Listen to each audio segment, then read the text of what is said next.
One of the major things we thought about, where I realized this is real. The generations thing, yeah. That argument about get back into, yes, no, that happened.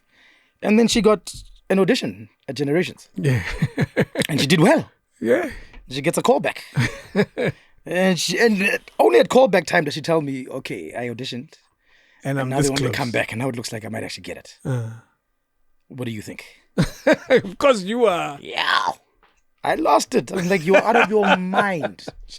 You are out of your mind. If you think you can go back there and give your services to those people, you are basically saying fuck you to everything I've stood for and sacrificed for you. So I eventually chose one. And Mona. So I was like, I'm going to say yes to both and see where this takes me. Her whole life. Really? She always thought, you? I auditioned for TSOTSI many years later. She was quite close to that. She was casting director. Yeah, because she was casting director and everything, man. Yeah. Like it was a Manini production. It really was. And now you. It really was. I sat in the office with Gavin Wood and her. Did the audition. Gavin absolutely loved it. Gavin was already asking me questions about your agent, your rates, and your availability. What? And he's like, Gav, hold that conversation. We'll speak to Thami at another time. King David Studio podcast. You lost a sister. Yeah. Relatively, I've never had an experience. I lost a brother. It's a cousin of mine that lived with me literally throughout my better part of my life, and the loss was catastrophic because he was my role model to a large extent. And I was talking about him recently that even the tone of the way I speak, I got from him. Like I took stuff from him, and because I looked up to him, he was such a cool guy, and losing someone like that is clearly something that hits you hard. Take me to that moment. And how it affected you?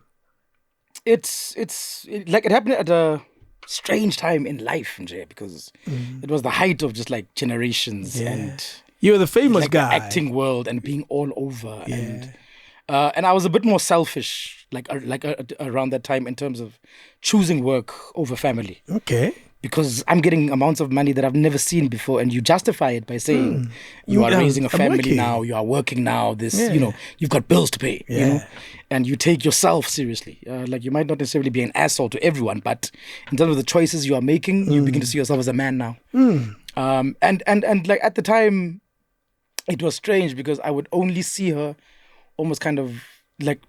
For that 3-year period, I'd see her maybe once or twice a year. What? And literally only when I'm coming to Kimberley for a gig.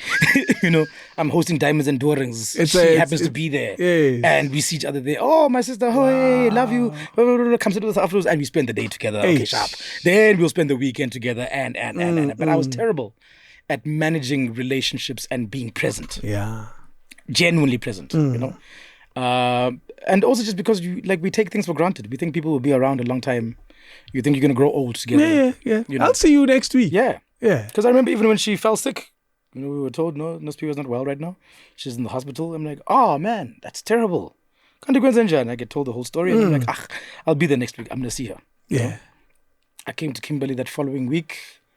Not work this time. Not work this time. Yeah, I don't know. See her. No, but I've come to Kimberley. You know what I mean? Like I was coming anyway. All right. You know what I mean? But I've come to Kimberley. And I didn't even go on the first day. Do you know what I mean? As you are supposed to do. Yeah. As you are duty bound to your do. First stop. Your first stop should be over here. Should be, and like I think I'm trying to paint that whole picture just to understand this, just like this level of getting caught up in your own world and what you think is important. Yeah. And taking life for granted. Yeah. These people aren't going to be around a long time, and neither are you. You know? It took me a long time to learn that. Because I was so caught up in the, not necessarily the star, but the grind behind being a star. And I'm working. And everything you do. Yes. Please. Like I'm going to come around, and I've got mad love, lots of love for everyone that knows me. If there's one criticism of me, is as much as I am warm and very loving here, a lot of people almost feel like out of sight, out of mind. Okay. Maungeko, I was checking. Is that like you not checking? Me not checking. Yes. Me not checking up on. Yeah. Me not being present day to day and regularly enough. Jeez. And it's also one of the negative things I think You kind of got filtered down from Eish. timer. Just a Eish. kind of, we love each other. I love you. Yeah, but It's like that. It's exactly that. Oh no. It's exactly that. And her laws. Tell us the Kimberly story where you got there. Yeah, I got there. And A couple of days around. And I'm really not doing all that much that's important. You know what I mean? Maybe I've had a meeting or two and I've met with, a business partner or an MEC or whatever. But there's time. There's time. So I eventually went to go see her the third day or so. Jeez, man, you are terrible. But there's something I do also, is that once I do bring myself into a situation, like now I'm going to spend the whole day. Okay, and be there the following day. Yes. And be there the following day. I'm bring making up for everything. old sins now, I'm bringing everything into one right now, and I'm trying to fix. make up for everything, and it That's doesn't your work dad that way. again. Yeah, you understand? Yeah. It doesn't work that way. Yeah. It doesn't work that way, But yeah, it brought about a sadness that I didn't understand. Just purely from the fact that I had kind of compartmentalized the fact that, okay, she's sick. Yeah. And we understand why. There's a lot that's happened right now. But there's the regret. There's the so much more that could have been done. And you really thought that God had given you a free reign in life to say, whatever you hold dear, I will keep for you. We'll be all right. It doesn't work that way. No. It's going to be all right. But no. Michael Jackson thought he'd live forever. Right? Yeah. Right? He was clear that there's nothing that can possibly kill him. And he died. Hectic. So it does work like that. When it catches up. Yeah, when your world looks so up. good that you don't think anything can ever disrupt this flow. Yeah. Jeez, man. And the words feel hollow afterwards because I loved her to bits. You know what I mean? But how much did I show her in the last years? Jeez, man. And it's that thing of being... And I literally grew up with her. I've got 3 older sisters. Yeah. Melanie, Nomfundo, and Nospiwe. Yeah. Right? Nospiwe was the one that passed. Melanie was my father's child from a previous... Okay. So she never lived with us. We got to know her later on in life, in our teen years. And we are very close now. Nomfundo is the one that comes right in front of me. Yes. But she was raised in East London. Okay. With my aunt. Yeah. My aunt couldn't bear children. Traditional black families. Matriarch of the family was we'll raise this one. This one will be sent to Eastern Cape, and she'll be raised over there because they can't bear children. This is what they need for their life. Yeah. So grew up knowing her, loving her. But the closest relationship I have, someone I call a sister, is Nospiwe. Oh, because she was here. She was here. Yeah. This is the one I grew up with. Day to day. And man, you have the small things of growing up and her being older sister, like Ubiwa, when it's cleaning time and you fight about those things. And it's really nothing. I have a lot of that in my life. They left me with trauma, but it's fine. Blind. Mine, the gap is big. I struggle to gain power. There's none. I remember the one time I tried to have a fight with my sister. It ended in 2 seconds. It was over she solved quickly. you. Very fast. That was me. Summarized. That was me. Don't you dare again. I lost so many fights. So many, because you try. You think you can, Dude, I'm a you guy. think you can, yeah. But she was always senior. Always. Yeah. So I guess it was similar to some extent to you. But as we grow older, and because she was the first one to impart knowledge about like HIV and AIDS. Wow. And, this is how you speak to girls. Jeez, man. And I've got a great respect for women because essentially I also didn't have an older brother. Yeah. I am the oldest brother. Yes, of course. So like everything I've been taught, like I'm stuck listening and loving old R&B and Celine Dion and whatnot because those were the soundtracks to my life. Every morning when it's being cleaned in the house, that's what's playing. And it was her. And that was her. Yeah. I have a deep appreciation for those things now. But it as we grew older, she really became a friend that it's strange like what happens when celebrity happens in a family.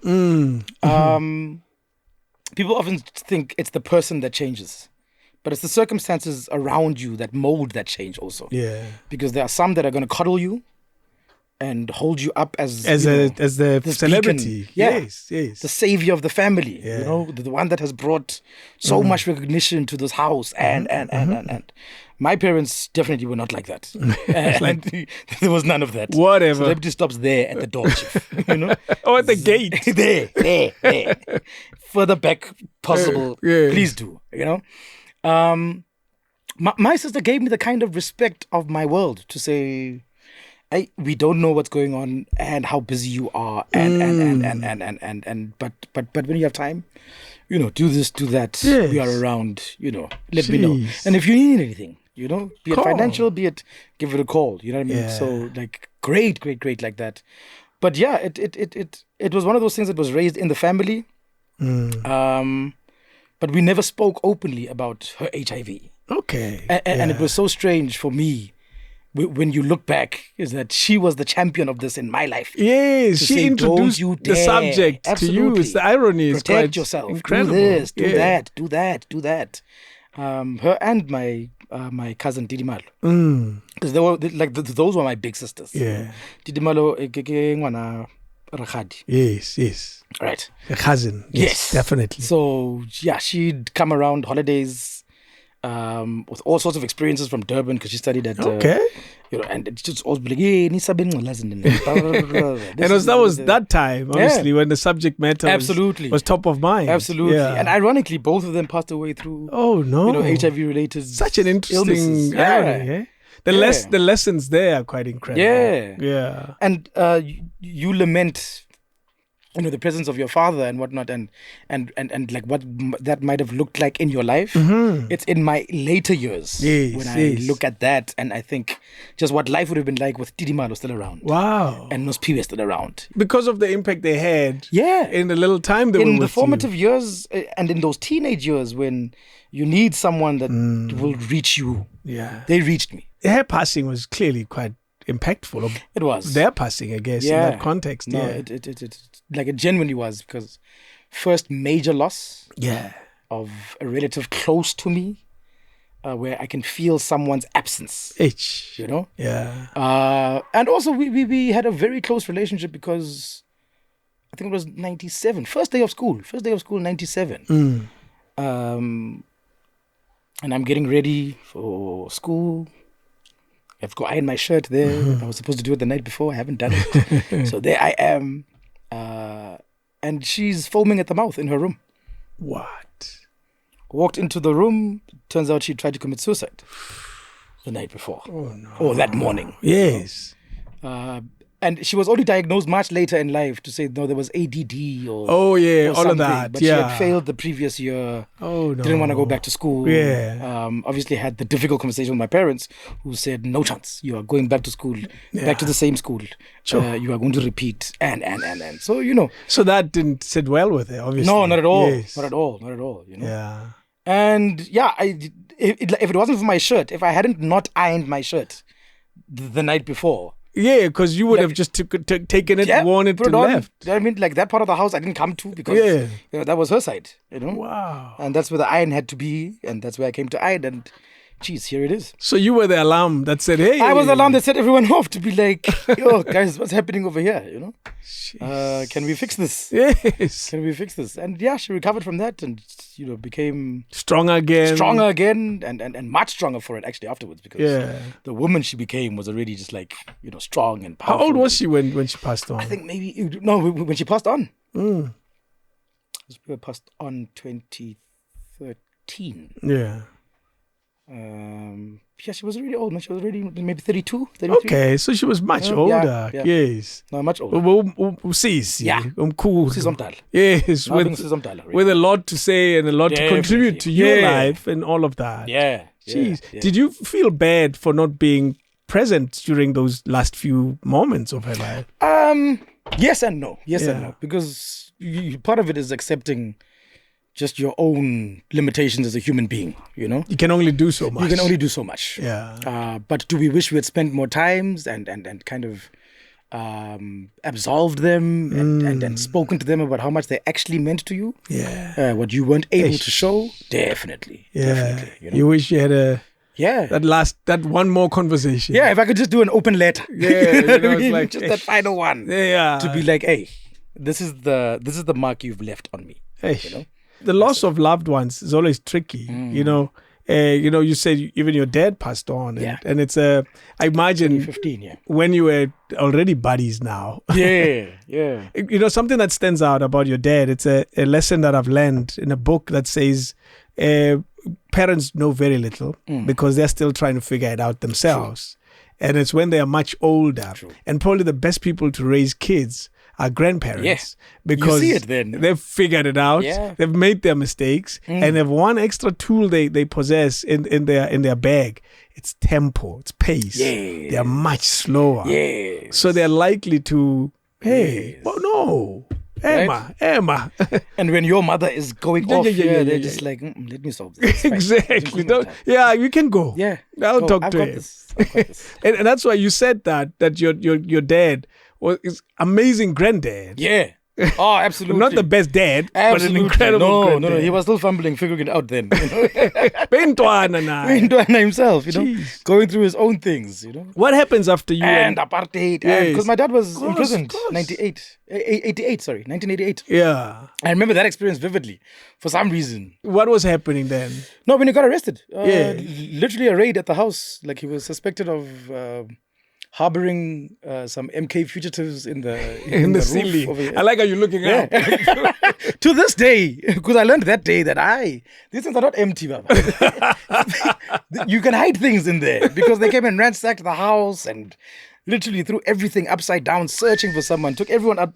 My late grandmother, blind old lady, my mother, all of us as siblings outside, made to wait outside while they put him in handcuffs and put him in the van. And they come and search the house. Wow. And he was taken to Bochroep and the Transvaal Road police station there and tortured and whatnot. And Until we know they're there. Yeah, so we had the whole shebang. Yeah, the whole shebang. So when I put the man into context later, there's so much more I understand now. Much that later. I'm older. Baba, now you're dealing with your own stuff. You're dealing with your own things, man. Okay, let me ask this now, years later. Was there anyone in the ceiling? No, there was no one in the ceiling. I had to clarify. There was no one in the ceiling. There was no one. Poor guy was arrested and there was no one. Yeah, but like when I speak to, older guys now that knew my dad and hold him in like high regard, they mentioned the fact that there was someone in Kimberley that they had helped to bring across, but they'd already shipped him off to somewhere else. Okay. Like I think he'd already gone to Lesotho the previous day. Oh, at that time. So Intel Yamapurisa came much later. It was a minute later. Right. Yes. So then they came to ransack Kanti. Dololo. They still kept him in prison for what, I think 9 months? Yeah. Of just questioning, About no this? trial, no verdict, no eventual, no. Sure. Just detained and questioned and moved from place to place to try and break you. But do you remember a bit of how that affected the family? Because you were still a kid. I was 6. I was 6 years old.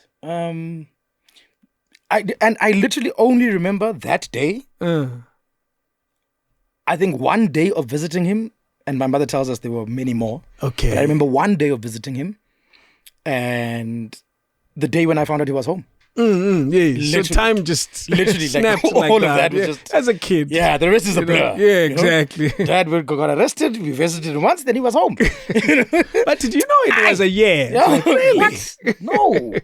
They make prison look easy. I was like, when I now read and find out the kinds of things that used to happen, and I'm like, I can't imagine. He was a proper activist. Proper. Yes. Full on. So he pretended for this. He be reward. This chap. Reward. Yeah, I think my father's one of those that also suffered because of his honesty. Yeah. Because he was about the politics. He was about the Karl Marxes and the whatnot and the whatnots, because the people who was arrested with are people that came into power in 94 and became MCs and premiers and whatnot. But he got left behind somewhere along the way. How, my dog? Honestly. Good day, chance. No, regional chairperson, they're far away. Yeah, not in the... He's too honest. Hi, apa lasiku. Ukukia apa. Awuzusipha wena. Asivalela ngaphandle. I don't know. Like that. I'd like to add my allegedly afterwards, please. How do you... And what happens to you after high school? Yeah. Wits. Okay. Wits University. Yeah. That's where a lot of things changed, I mean, I had no idea I wanted to do drama, Yes. And I spoke to you briefly about my love for sports because, like, that's the one thing I took out of my childhood. I was allowed to immerse myself in that world, come and teach the kids here at home. My childhood travels.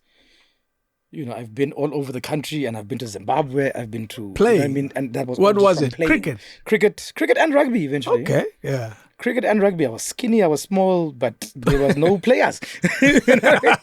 We are a small private school in Kimberley, so there's no other players. You play all sports, Chief. Hey. You play all sports. Hey. There's no great rank in saying you are first team at CBC. No. Let's go. You are the only team. Hey. You are the first and the last team. So you'll make it. To literally, yeah. you'll make it into the team if you participate. You'll be fine. Yeah.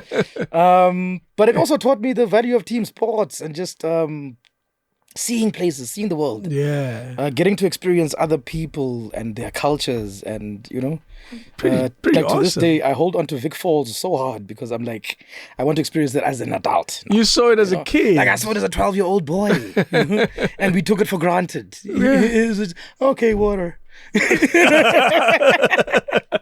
this is the experience in itself. Water falling. Okay, the widest in the world. Okay, yeah, big deal. Yeah. When are we playing?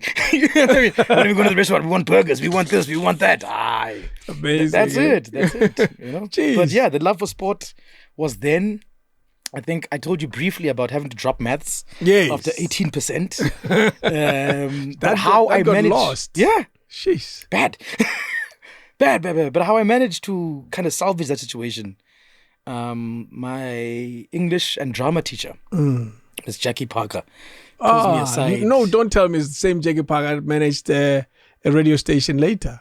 I don't know. It's possible. I don't know where. Those names like that don't just make themselves that easy. Yeah. Jackie Parker became a station manager of Motsweding FM. Really? I don't know if the same person. I don't know if the same person. I didn't know Maybe that. someone will correct us. Please. Yes, I don't know if the same person. Oh, that would be great. Because Motsweding FM was managed by Jackie Parker for a while. Really? Yes. So she was teaching in Kimberley, obviously, at the time. If it's the same person. She was teaching at my school.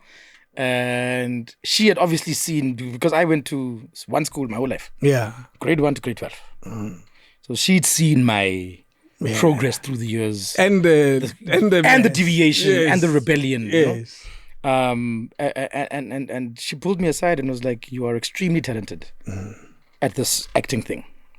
When you do it, you disappear into your own world and people believe you.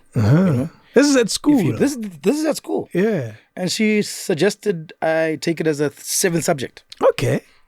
So that I could maintain my scholarship, because it's the only way we are staying at CBC. You can't afford the full fees, Baba. So if your scholarship goes away, you're not maintaining much. That was the stress of this 18%. Even though I'm acting like I don't care, and I just, you see how self-destructive. Boys, I'm just like, some things just don't make any sense. Yeah. But I'm aware of all these circumstances, and I'm still acting the fool. She pulls me aside and she says, no, there's a way out for this. If you do this way, but it means after school. You'll be all right. Drama is an extramural. Extramural, yeah. But you'll take it as subject. You'll be marked for it, and. But carry on down this path, and we'll see what we can do in terms of your scholarship. Good shot. Yeah. So I decided to take that. As an incentive. Worked out really well, you know what I mean? And it worked out generally well. I still didn't apply myself as I was supposed to, There's one regret, if anything, about life, is how I didn't apply myself when I had the chance. Yeah. Yes, I've done relatively well. But I'm very aware of how much more I could have done. So much more. It's a common lesson. When your parents own, I can use 100 examples because it's a familiar story in my head. When your parents own a cave and awudla chips, right? Awathandi, right? Ikota kusinto zakho. And then they lose the shop. And I was like, man. You see what I mean? We are like that. It's when you have the opportunity, but you don't take advantage of it. Yeah. So you had the similar situation. Same. You could have applied yourself. Could have applied myself. Could have. And with the knowledge I have now, it's true what they say. Like youth is wasted on the young. Because to have the knowledge I have now, and as a young person, right, and so much to look forward to and look out to. Because like I could have applied myself properly then, maybe done a year at Wits and then gone to NYU. Yes.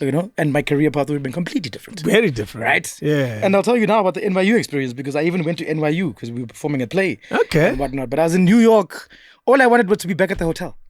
For what? I really couldn't tell you right now, Bramdev. For what? I really couldn't tell you right now. I really couldn't tell you right now. But when people are like, no, we're going to walk over Brooklyn Bridge and we're going to go check out Harlem. Do you know what I mean? And I'm like, but I saw that on the train the other day. I saw Harlem. I'm good. I'm grand. I want to go.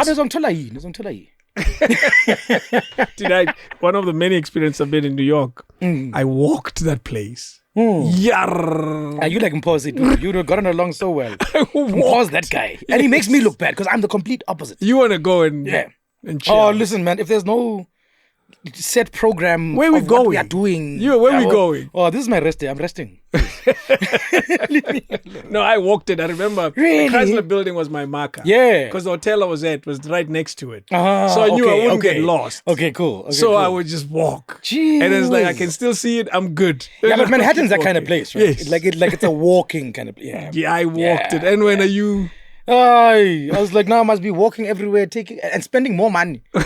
Oh, I'm a dollar. Chief, this per diem is going back home with me. Why were you in New York? What was the plan? We were doing the island. We were doing a play. Okay. So after matric, let's keep this in sequence. Don't give me this lifeline. Because a couple of years back, it was a lady called Annie Holmes. Okay. Was doing something called Picture Our Past on Take 5. Yeah. I don't know why they decided they're coming to Kimberley to come get their presenters. Okay. But they decided to come to our school and auditioned my class. I wonder why. So 4 or 5 of us are selected. Mm-hmm. Okay, yes, the heritage of Kimberley and the mines and archaeology in the place. Because it was a history program. Yeah. Oh, yes. Yeah. Yes. So, cut a long story short, they choose 4 of us initially to come and do the Kimberley segment because from there we were going to go to Cape Town and then Grahamstown and Alice and then Durban and Gauteng. So Kimberley was the start. After we do the Kimberley part of the shoot, they decide they want to make me the presenter. Wow. So I traveled. This is my I actually realized first now, gig. only now. That was my first gig. That was my first gig, but lots of expectation there. Great. Yes. Because we are kids and it's an opportunity and we don't care really. You're still in high school. Still in high school. Yeah. I was 13 years old, 14 years old, 14. Wow, I was 14 years old, had that experience. Yeah. So Mrs. Parker brings us up to say, do you remember that thing that you did so well? After that whole Take 5 experience, there's an awareness. Yeah. There's an awareness that this TV thing is something, Okay. I like it. Yeah. I don't know if I love it. I don't know if I love it enough to say I am chasing it. Okay. But also there's that little fear of chasing dreams because what if you don't get there? You know what I mean? And that's everyone's warning back then. You've got such a good education. You've been brought to a good school. Don't waste this education. So start applying for other things also. Was acting seen as a possible waste, so to speak? Yes and no. Okay. My parents have always done me the honor of taking my choices seriously. Okay. But it will come with warning and the full weight of responsibility. Yes. That if you are making this choice and it doesn't work out, that's on you. And you must live with those consequences and whatever you have to do afterwards. We will give you this chance, yeah? Yes. Okay, we will support you in this beginning one, but from there. Was the door open? You can come back and cry here. Yeah, no, you can come back and cry. Yeah. But if it means working at ShopRite afterwards to go, and the moment you make anyone pregnant, that was always the threat. That's the story. We will pull everything from underneath your feet and you will come and work. By any means necessary. Yeah. So it worked. Because I held that. I definitely held that. Yeah. So that starts the process in my head. Come matric year, I apply. UCT, UP, Rhodes, and eventually Wits. You apply for drama? I apply for drama and law. Okay. In some of the places, third choice was even psychology. Jeez, okay. Potentially, because I felt Why like did law matter as an option? Law was one of those things, actually, after we'd done aptitude tests in grade 11. The person taking the test revealed the IQ scores and all of that stuff. And I was like, no, you have Like, you could do this. Like, just from your personality type and everything you've answered over here, this is what we see for you. Those guidance classes and stuff. You know? Geez, I was like, oh, really? I was CPC. We didn't have that, man. That's why I ended really? up on But yours is the coolest. That's why I ended up on radio, man. When other kids were wearing a blazer, wearing tracksuit. Right. Anyway, you carry on about your privileged education. Hey, man, I'm a victim of my circumstances. Don't worry. As long as we know your parents were, they still didn't have money. They were trying hard. My man, they suffered. No, they suffered. My mother suffered through that experience, and I'm forever grateful. Jeez. Because without her, it wouldn't have happened. No, No, it wouldn't have happened. Now you're at Vets. Yeah, started in 2001 at Wits. But cut a long story short, I've applied everywhere else. Wits was the first to respond. Okay. I got the letter. My mother's at work almost all day. Yeah. So I get the letter. I open. I'm like, I didn't even bother with the others or wait for the others. I said, I've been accepted at Wits. I must see Wits. Yeah. You know, this is what we are doing. And also, like, part of me had this fear that it might not happen. Okay. You know, when you feel like you don't deserve something, not because you are inferior, but because you feel like you might not have worked hard enough. Oh, yeah. You know what I mean? Yeah. And at some point, karma's going to come back and bite you in the ass. Somewhere along the line. That homework you didn't do. That homework you didn't do, you know? Those classes you were kicked out of and you didn't care. Hey. You know? So when the miracle does happen that, hey, I passed matric and I get accepted into varsity, I don't want to waste any time. You know? One of my mother's brothers stays in Bramley. So she called them up to say, no, Thami's been accepted at Wits and we're going to need somewhere for him to stay in the interim until we find him res and all of that stuff. Because it also happened very short notice. I didn't do what good kids do and apply grade 11 properly. Oh, yeah. All of that stuff. Yeah, way ahead of time. Way ahead of time. You're accepted and then you get, you know, your res and all that stuff as options. Not late applications. Everything happened in the second half of my matric year. And had to kind of happen very quickly. Very quickly. Haphazard, you know. Comes through. Malcolm Perky was the one that sent the email. Or was it a letter? Yes. The letter to say, no, come through for an entrance exam. We were interested in seeing you. And let's see what happens. Had my entrance exam, I think, like first week of Jan. 4th of Jan, we came up. So in that first week, they were already there doing the entrance exams. Had the conversation with him. They clearly liked what they saw. And they're like, no, come on board. And this is all drama. Yeah. Do you remember? Was Bachelor it of Arts, Dramatic Arts. They didn't expect you to do anything. They just expect you to write. No, the entrance exam is actually you prepare a short monologue. Okay. Yeah. Yeah. Prepare a short monologue and you'll do a cold read. There with him, so he'll give you something there, and they liked this young chap and they liked this young chap, and I was like, okay, maybe there's something there. But I remember first year, I was, number one, Kimojozi. You know what I mean? I'm far away from home. I am on a campus. I come from CBC, closed, right? Setup, like literally 300 people from start to finish. You know, and I'm on campus now at Wits, and just like lost in a world. And I didn't come out of my shell until second year. Oh. Yeah, I remember maybe end of first year when they're doing the showcases and some of my peers, you know, fellow first years have gotten into the fourth year plays. They used to call them black boxes. Okay. So the fourth year directors are commissioned basically to do a play, cast some people, be it professional or not. You know, I mean, first time I saw Rapulana say, not Rapulana, but Sputla. Yes. Sputla's Bohod, yes. Sputla's coming through to do a play there at Wits with the students. Oh, they cast him. Wait a minute. But he's actually been paid professionally, and the rest of us are, you know, but wow. But these are the kinds of people you are seeing coming in every day. So I'm intimidated. I'm questioning myself. Oh no. Am I doing the right thing? Should I go to law? You know? There's just books. I don't have to be cool. I don't have to try and impress people. You know what I mean? And Tumisho Masha was fourth year when I was there. But you stick it out. Yeah, stuck it out. And I think what changed and the penny that dropped was seeing some of my peers that I know in class, at set work level and at practical level. When we do plays together, I kick their asses. You know, like I know this. Like I've seen that and I've got the marks to prove it. But you're just what's holding me back? But you're just struggling to to break through. And like just the confidence to say, I'm also here. Yeah. Now I was okay to just like blend into the background. Jeez, man. And just see how things go, finish this degree in 4 years and get And out then of go here home. and see where it takes Yeah, me. whatever. Without really attempting it, But that kind of began the awakening to say, but you've been blessed with something here. You've been given something. Other people are aware of it except for you.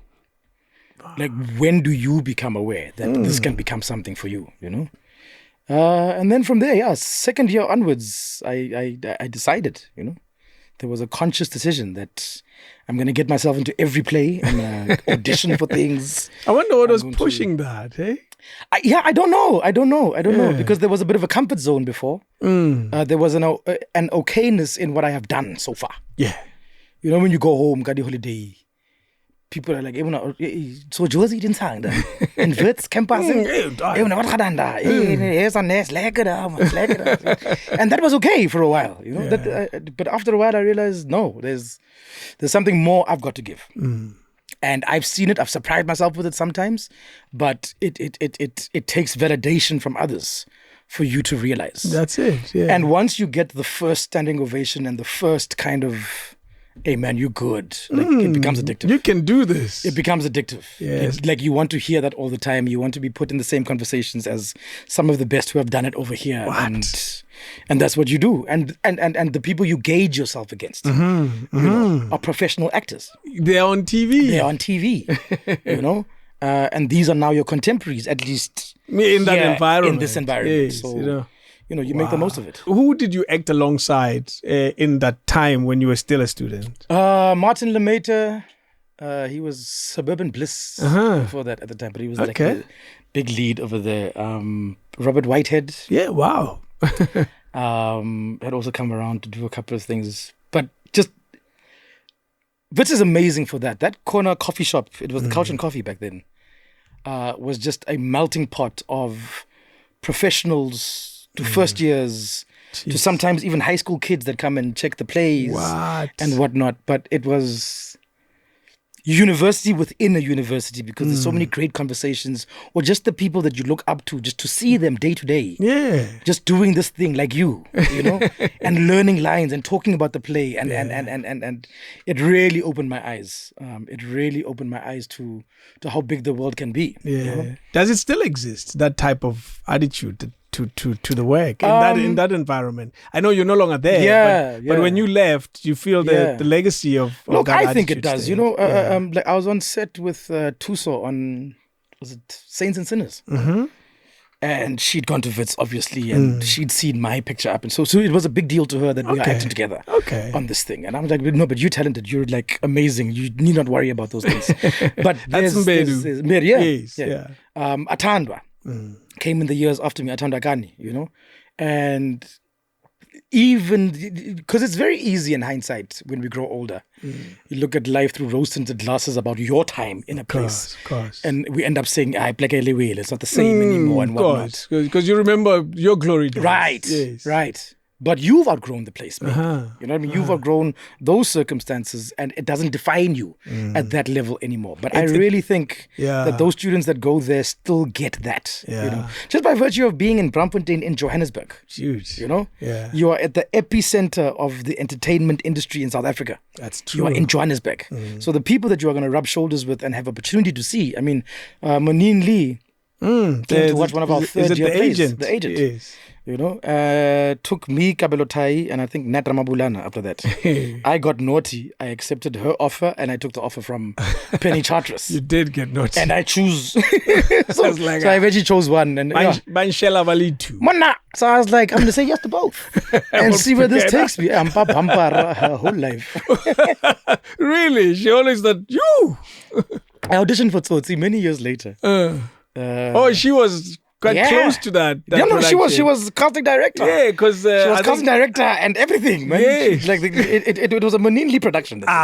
It really was. And now you. It really was. I sat in the office with Gavin Hood and her, did the audition. Gavin absolutely loved it. Gavin was already asking me questions about your agent, your rates, and your availability. What? And he's like, Gav, hold that conversation.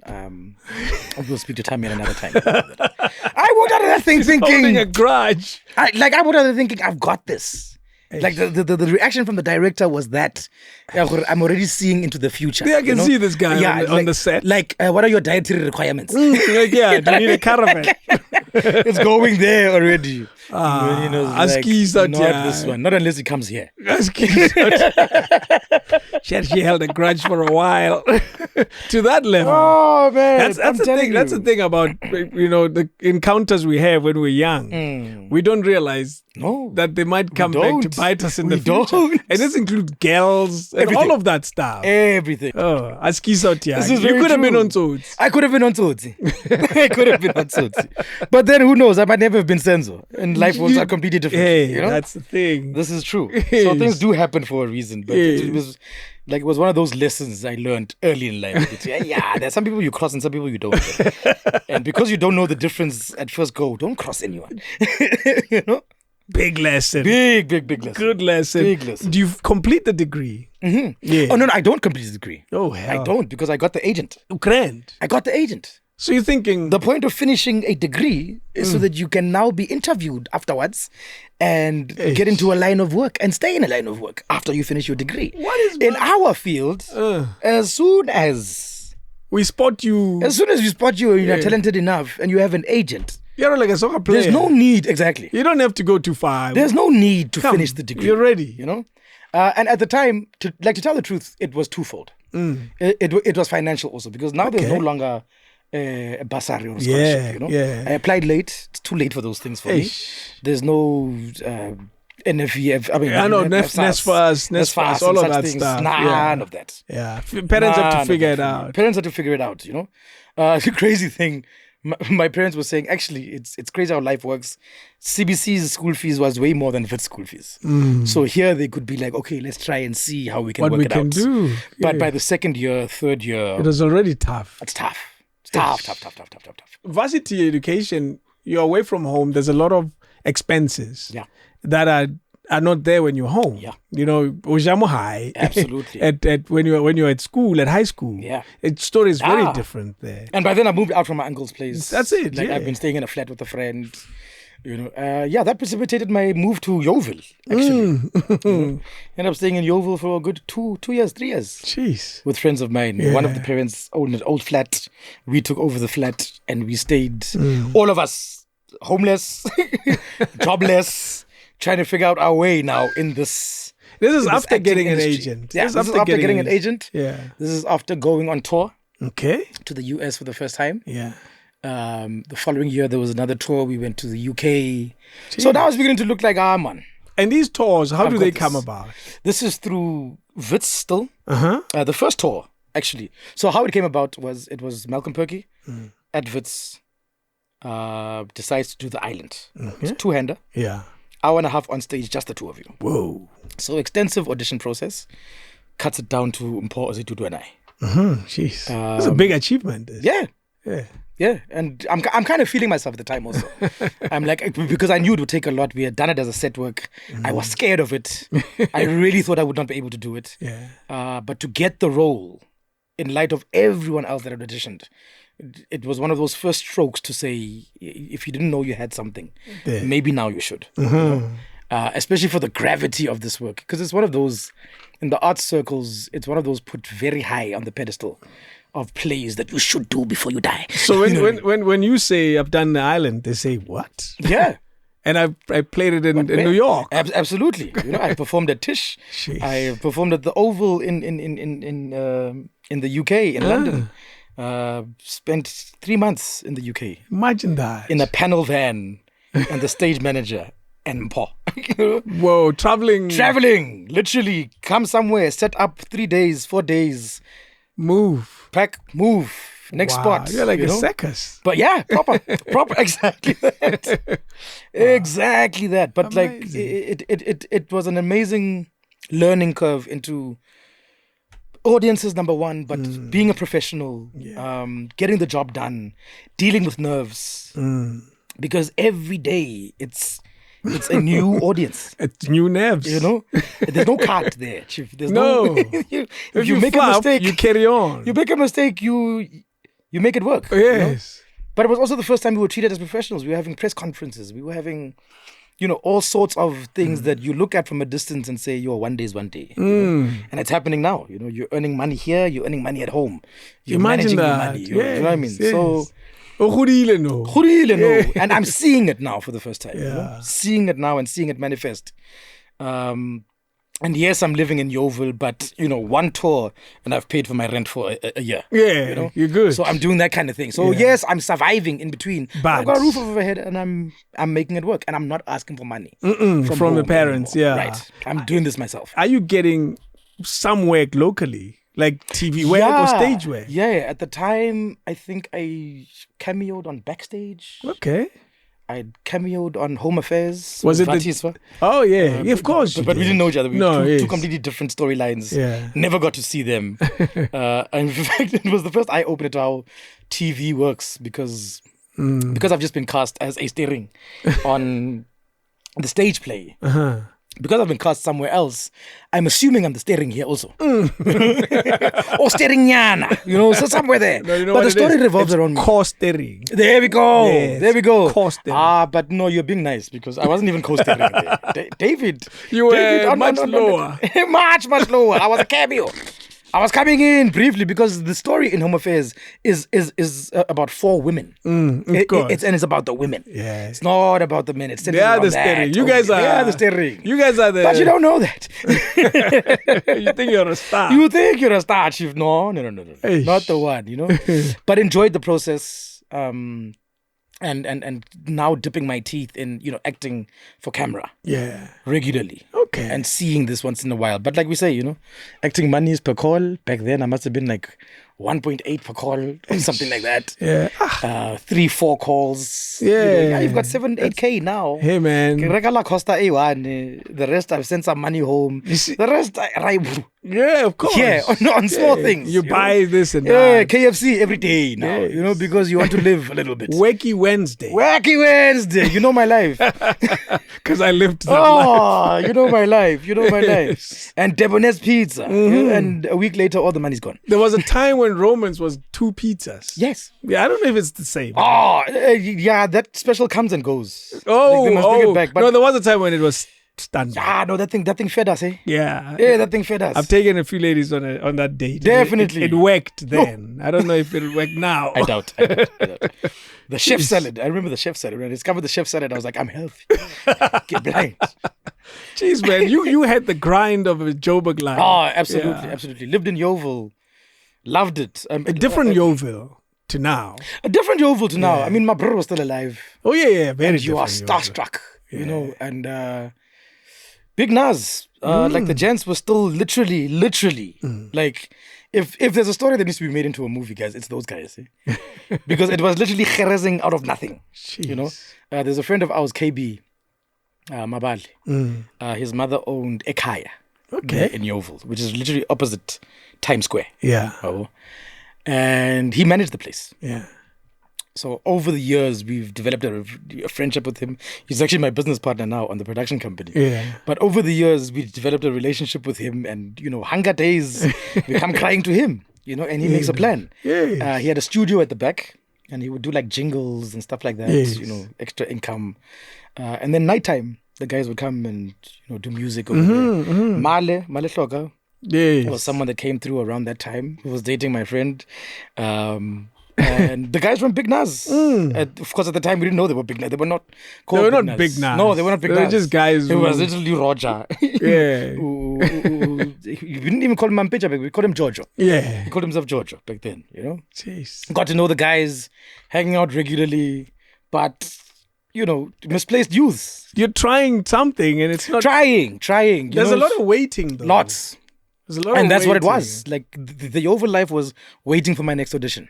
Pretty much. Waiting for my next, major gig. So life takes a turn then, and the play is still happening. But it's an international agent that's booking it, Okay. and it's kind of once a year. Oh. Because once it happened in, I think it was 03, Yeah, it happened again in 05, 06, and then 07. But literally once a year. Yeah. You know? It's not enough to keep you afloat. No, not for the whole year. But it's just enough to keep you feeling like the dream is still alive. Yeah. You know, I'm seeing faraway lands. I've been to Greece now. I've been to, you know, like I'm doing something. Yeah. But yeah, the home side kind of was stalling, to tell the truth. There's not much happening. Because of plum. A lot of the time. Oh, days without toilet paper at home. It's rough. When that happens, eh? That happens. Denzel used to say, my friend used to say, it's brook skier. It literally scares your brook with that newspaper. I'll be here with that thing. Yeah? Oh no. But it was part of the. It got like that. Yeah. When there was just nothing. Yeah. Sure. Yeah. And the guys you're sharing space with, what were they doing? Like to try to make ends meet? Like we all went to Wits. Yes. So all kind of in the arts somewhere. Eish. Lebo was a drummer also and very rasta back then. So Tando, we used to go to Tando. Okay. So when there's no meal here, we at least had places where you can try. Panda. I'll just accompany Lebo today. Or for the next 2 days. Haya Tando, I go with him. Because at some point they're gonna feed him. And then I get to eat. So I'll chill like half an hour afterwards and then I'll go back home. Because at least I've eaten now, I can sleep and he'll carry on playing and stuff. That's an interesting appreciation of the challenges of success. No, you force yourself into the cauldron, you know? Yeah. And out of that, you're either going to fizzle out or you come out a diamond. Was there ever a time when you felt, wait, we're like him, but talking about diamonds? Yeah. I'm going to go try to do something else. I can only say never. Never. Yes, there were tough days in between where you cry to your mother and she sends you 100 rand. Like, this is not the end of my problems. 100 rand, no, but it's all she has. Yes. You know? And you get sent that, but never that I am going to. I'm letting this go. It was never an option because go back to what? Yes, true. This is what I've chosen to study. This is what I chose as my career path. Yeah. I know damn well there's nothing in terms of my career path. Go Kimbali. Maybe if I was an engineer, if I was something like that, you know, I'd be like, no, let me go to the mines. Let me, you know, I'll figure it out. But for me, it was never even an option. So I'll keep going. Yeah. And first year out of school, second year out of school, third year living in Yeovil now. What's going on? You know, are things ever gonna come right? I started dating someone seriously at the time, and her career, because we met at Wits, she also dropped out and she started working. Not long, she gets hired at Gauteng Legislature. Yeah, but. And now proper job. Yeah. She carried on with the HR course. Yes. And she got that qualification. And within a year or two, she's getting bumped up. And now there's that pressure, you know? Hey. Because it's just the two of us. You're an artiste. I'm an artiste, right? And I'm living off your hard work over here. Oh, yeah. Because anything lease-wise and whatnot, because we decided to move to Mondio. Yeah, man. You know, moved away from because I have money. But it's when I work. But it's not consistent. Exactly. So we're able to save from my working and doing that kind of stuff. Saved about like 40K. Did the right thing, you know? Yeah. Didn't do anything on hire purchase. We went to buy everything cash. There you go. And it's great. That dream at the beginning, it's a wonderful thing, you know? We are moving into a place together. We are seeing happily ever after, you know? Her parents know me. I'm a lover. I'm a lover. You know, I throw myself into things. When I love. I can see that. And I did that, you know? Even when you're broke. Right? Even when you're broke. But I contributed. No, I know. But I was there. Together. It's in these lean months now in between where you remember. Now it's just taking over here. This side, I'm not contributing. Did it ever show itself? It did. Those lean days. Oh, it did. And also we were young and maybe took that step too soon because our breakup was nasty. Oh, no. No, our breakup was nasty. By the end of it, it was Ish. It was like I felt controlled. I felt she's pushing towards marriage and things I don't want yet. And it's too soon, and you are only doing this because of all the money we've put together over here, and now you think you can control me. Ish. All of those conspiracy theories that happen in your head. Yeah, you know? as a dude. Yeah. That Oh, you earn more than me. Yeah, So yeah. you think you can tell me? No, and my argument was always, no, you have a regular paycheck. I earn more than you because one of my paychecks trounces yours for 4 months. But now these are things you say in a fight. I like that. You are just being unnecessary. So you've had a you earn more than me conversation. Oh, yeah. Shit. Oh yeah. I was like, no. Put my 3 contributions. Yes, there are only 3 for the year. Put my 3 contributions together and quantify them to yours. And you're 12. Thank you. Put your 12 together. Put my 3 together. That's one. But I felt like a bill. This is the only problem. You know what I mean? But we were young, man. We were young. Yeah. We were ahead of ourselves. True. True. And if it had better guidance, things might have ended up different. I imagine you probably don't regret those experiences. I don't. Yeah. No, I don't. Because it armed me with just a better self-knowledge of what I want in love, just what I want in a woman, and what I want from myself in being with a woman. That's true. People treat you the way you allow them to treat you. Yeah. It's one of the major lessons I learned from that. And it's something I've applied in my life since. Yeah. Valuable lessons. And she was a great woman. Great woman. She's married now, and we have a decent relationship. Yes. So there's still a hey, what's up? Yeah, no, not at all. Yeah, not really? at all. Because it actually ended up that the person she married is someone I ended up knowing in my friendship circle. Yeah. And I'm not friends with him, but he knows people in my circle. Okay. So you from that point of respect, it's just respect. No. Yeah, don't worry about it, man. That's your wife. Guys do that though. Hey? Yeah. Guys are able to do that. Yeah, definitely. But Definitely. Let's respect the space. Jeez, Come man. I see Cherinyana and Gendao. And Gendao. And even these jokes you guys are making now, but please, it's not fun. Jeez.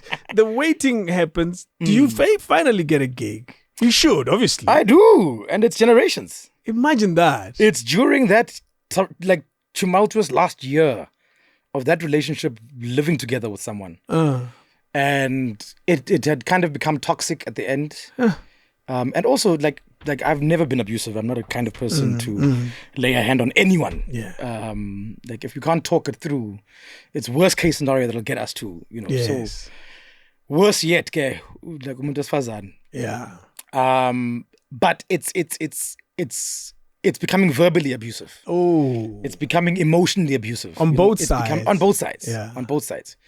Because I had a very bad habit of being cocky during a conversation where I feel like you're not making sense to me. You aren't reaching me, you aren't speaking to me right now. Yeah. You were that guy. And mid-conversation, I'll get up and walk away. Oh no. One of these days, as I'm walking away, I'm turning around to say one more thing. There's a glass flying my direction. Duck just in time. Yeah. But that was the first and maybe the last, because from there it was like we need to break up. This is not working. It's not going to work. Because we are becoming monsters. We are becoming small versions of people we don't want to be. And the worst versions of yourselves. Worst versions of ourselves. Yeah. Like I don't recognize the person I am even during a fight with you, because I'm not speaking with respect. I'm not, like, at some point I'm not even listening to you anymore, because I feel like, man, I'm stupid. You know what I mean? Like, that's just how I feel. And we had to. But part of the difficulty in breaking up was also the kind of debt I feel towards her at the time. Yeah. You've kept me afloat during a very difficult time. So that affects your decision making. It does. No, it does. Yeah. It definitely does. Because at the time, that's the most difficult period I've known. Like, this is the toughest life has ever been. And you bought, as far as I know, and you took me out of that. We left Jovel. You gave me a sense of, wanting to yearn for something greater. Yeah. And we put a plan together. And you facilitated this plan. You decided, hey, joint account. We'll take 15 from you. We will add mine over here. We'll put them together. And she facilitated that process. And in the 2 years we stayed together, there were many lean months in between also where I'm still not earning something. And I'm going to auditions. And I'm taking a taxi from Mondio to Bree, from Bree to Campus Somebody's Square. paying for that. From there, do you know what I mean? I've taken 100 rand from you, my baby. Do you know what I mean? So, and it was part of the difficulty of that moment where this happens now. I get the audition for Senzo. I'm told by my agent from the get-go they knew it was going to become a lead character. Okay. A permanent character, in essence. So I'm like, yo, that's a big deal. She tells me from the get-go that it's a gay character. Are you ready? I'm like, I don't know. yeah. I mean, I've done things on stage where you're asked to extend yourself. And, there was a play called Medea we did with Kabelo Tai and Brett Bailey at Wits. And this guy, directors sometimes, he decides to make us both the leads. He couldn't decide between the two, right? But what he decided is that one night you play the male lead, the opposite night you're going to play the female cameo. Okay. That becomes this one's lover. So I've been kissing a man on stage for a week. So you're used to this. Every day. For a good week. Jeez. And it was difficult. It was very difficult. I can imagine, very difficult. But when this opportunity comes around, I'm like, yeah, man, I've done this. You know what I mean? It's like it's not foreign. And also, I'm an actor. Aren't you overwhelmed by the possibility of doing it for long?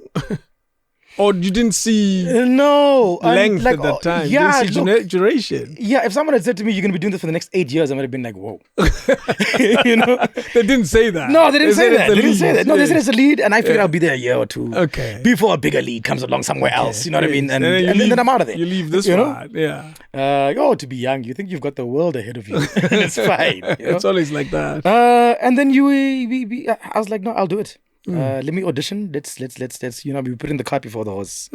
Let's audition. Let's see where it goes. So I auditioned first round. Come in there, read through one camera there with someone who's not even paying attention. Whatever. Get the call back. There's 100 of you, my man. Yeah, there's over 100 of us. I don't know how many hundreds it was, but it was a lot. It was a huge call out. Yeah. And they whittled it down to like the last 20. So call back. Come in over there, read with someone who's a bit more interested this time. Because there's few of you now. There's few of us now. Basically, one of you is going to make it. Yes, and they're aware now. You kind of need to pay attention to these ones. And then they whittled it down to the last, I think, 3. And that last one, that's when I realized, man, this is serious. Last 3? Yeah, last 3, and they call all 3 of us in to studio. And Henley. Yes. Henley. Yeah. As in between shoots. What? Like they have the full shoot day. I'm on set. Now. Yeah. So they have the full shoot day, and then they finish slightly early that day, maybe 3:30. Okay. But then they keep the people that you are going to be acting with. So it was Menzi and Sonia. They were already on the show. Generations at the time. Yeah. Actually, in fact, very popular. Like I walked into there very starstruck. Just like, whoa. You have to act alongside these guys. Yeah, because they said to us, no, you can be doing it in studio. I thought we were going to be reading with someone in studio, or we meet the director, you know what I mean? And he wants to see how we can handle blocking and that kind of thing, Not that I'm going to be doing it with the actual people. Yes. But I realized it's kind of a big deal because they did a whole interview process before. Yeah. Like one-on-one chat with the head writer and one of the other producers, just talking to you about fame and how your life is going to change. They were getting you guys ready for that. Number 1. Number 2, about being a gay icon. And not that being on TV and kissing someone makes you an icon. No. But if we do this correctly and we are successful in how we want to roll this out, you then become the poster boy for all of this. Yes. And are you okay with that? Because it's a big... Right. And it's at a time when the narrative and the talking about... Yes, absolutely. Still extremely stigmatized. And I remember thinking to myself during that time, maybe I don't do this one, man. Because sometimes some things you might just turn them down because something better is coming along. I'll let this one pass. Let's let this one pass. But being so close to your hunger before, and being so close to circumstances you promised yourself you would transcend and not let other people dictate to you. Finances play a huge role in life. And unfortunately, other people define you by them too. That's true. So I thought about that and I was like, so I'm going to turn down a role as an actor, which I define myself as an actor, based on what other people are going to say, who sometimes themselves are sitting doing nothing. Yes. Because truly successful people that understand hard work and sacrifice will never judge the steps you Not take, at all. to get to a certain Understand it fully. place. So I had to sit with that, gave my parents a call, told them outright. They're like, but you're not gay, so why are you worried? I'm like, no, I'm worried about you. Are you guys okay with it? Guys, what? I mean, What is it? We're pangela. Yeah, mopangela, yeah. You don't learn to act like mntanam. Yes. I was like, okay, sharp, no problem. I've got my parents' blessing, sharp. And yeah, did the audition. I actually fluffed badly during my audition. What? What was the problem? But no, I'd rehearsed it a certain way. And when you're used to hearing something pitched to you a certain way at that emotional pitch, I got to, and it was literally at the end of the scene. Yes. And it's a dramatic scene between Senzo and Spusiso. And but basically Menzies' reaction to what I've just said was completely opposite to how I'd rehearsed in my head and for the past 3 weeks of auditioning, how it's traditionally come.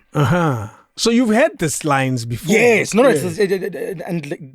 nice like that because they kind of keep the same script. Okay. Like they don't trick you. Yeah, they'll give you a curveball here and there. Yes. And give you a different scenario.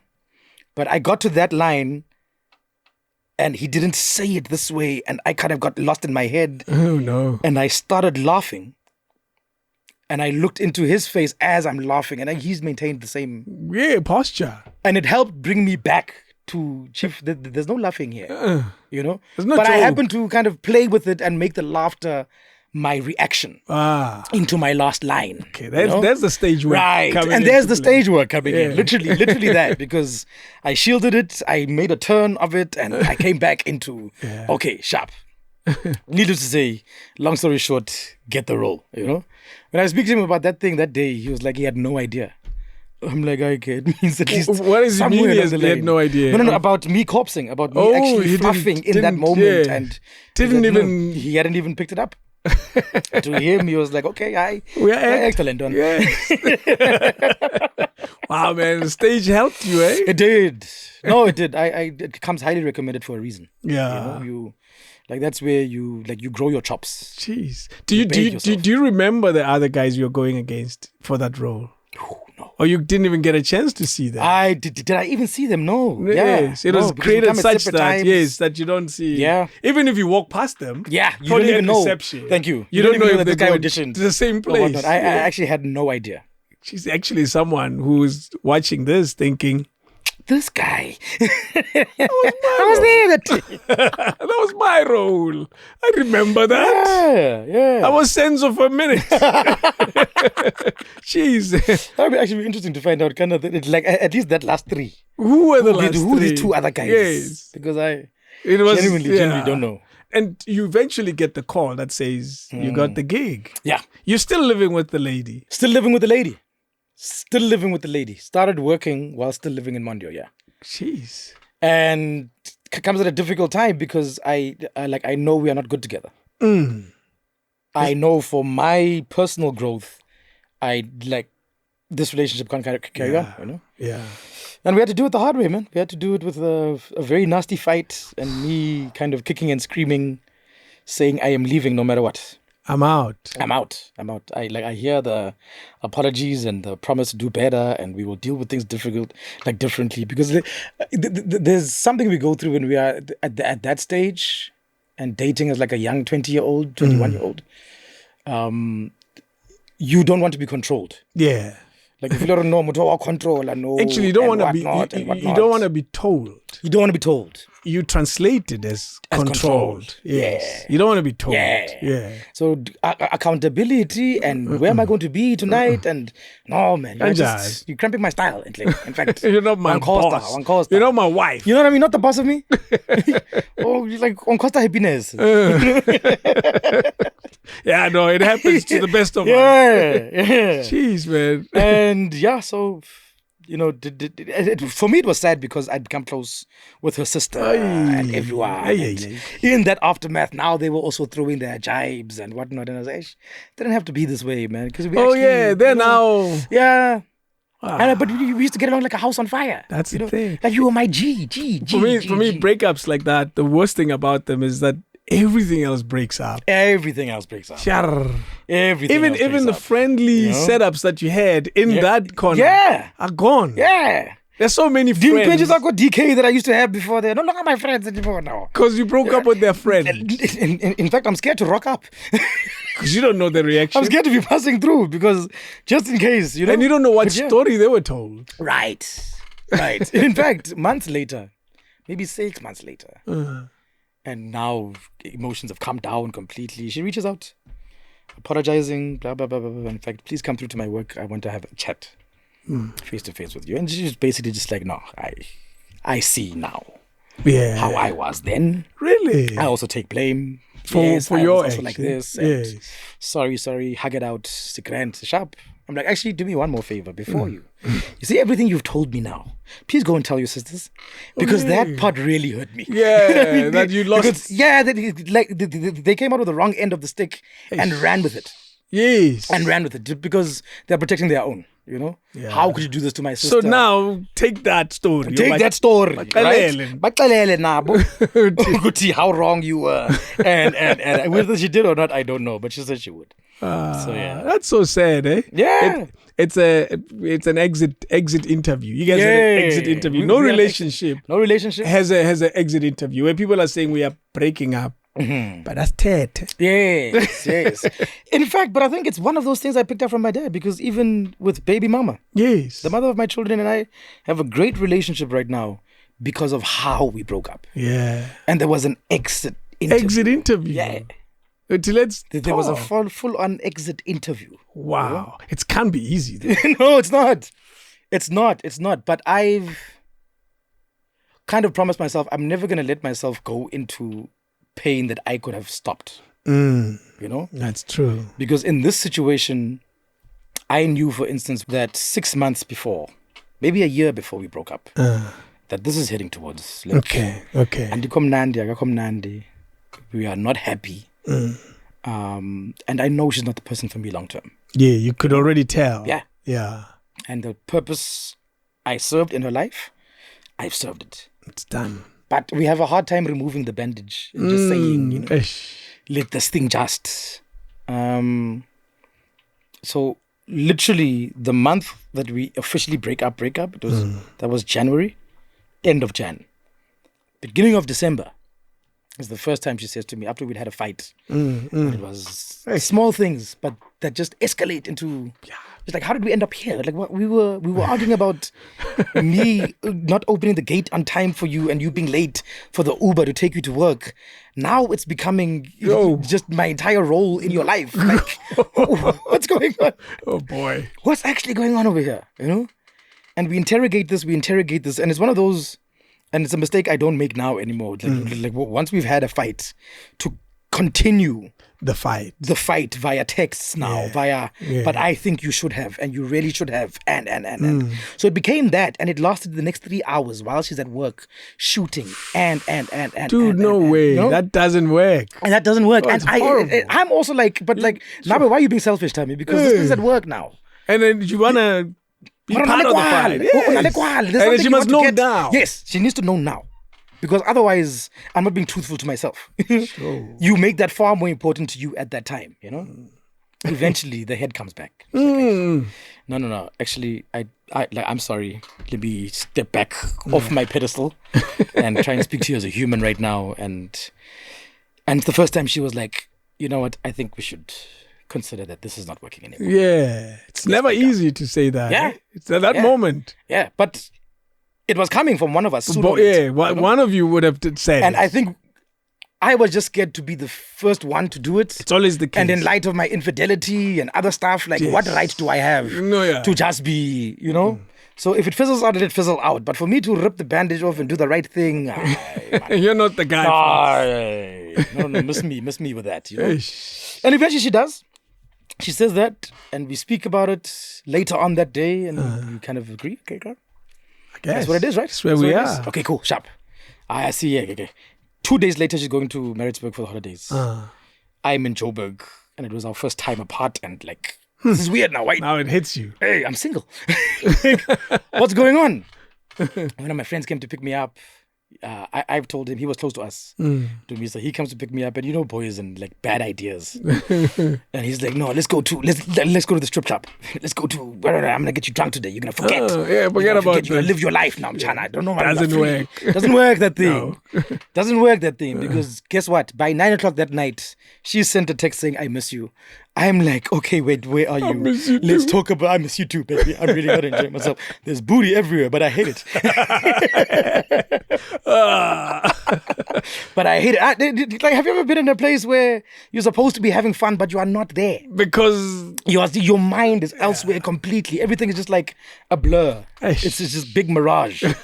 and there's nothing worse than that mirage. It's yes, it's a mirage. And it knows Yakdina. Yeah, because it's not the mbundus you want. I want my woman. I want my woman. Me, I want my woman. Who started me? I want these things. I don't want these things. You've been in that situation. No, let me go. Yeah, by 10 o'clock I was home. We must have got there at 9. 10 o'clock I was back home. I was like, I'm good. I was like, you're great. Also, she's reached out now, so there's a beacon of like, man, because also like breakups, as necessary as they are, you don't know that until you're completely done. Yeah. At that time, that chance to rekindle, because yes, maybe I've never been the type to breakups to makeups. I've never done that. I've never done that. Yeah. I only break up when I'm completely sure, So basically, you're the type that breaks up long before the breakup. That's the thing. Yeah, because those times, and that's what I realized. They in this don't make situation. back. They don't go yes. back. Yeah. And that's what I realized in this situation only after. Well, I'd actually logged off a long time ago. Yes. Long time You were ago. just looking for the exit. Absolutely. And there was no exit coming up. Kanti. Here it is. Presents itself. Cut a long story short, we decided we're going to work on it again. Okay. And also she's gone back home. She's been speaking to her mom and family, and they're just like, are you mad? That's a good kid. That's a good man. There's like, what are you doing? And you've got kids together. Yes. I mean, like, you've got children together. Like, what are you doing? What are you doing? It's not that easy. And they kind of got into her head about her selfishness, and she felt a duty to be like, and yes, there is a missing, but more than that, it's the tongue lashing from home. Oh, yeah. To say, don't mess up a good thing. Hey. This man has stood by you through this and that and that and that and that. You would not be at this place you are at if he had not. Oh, no. That's such a huge burden, though, for her.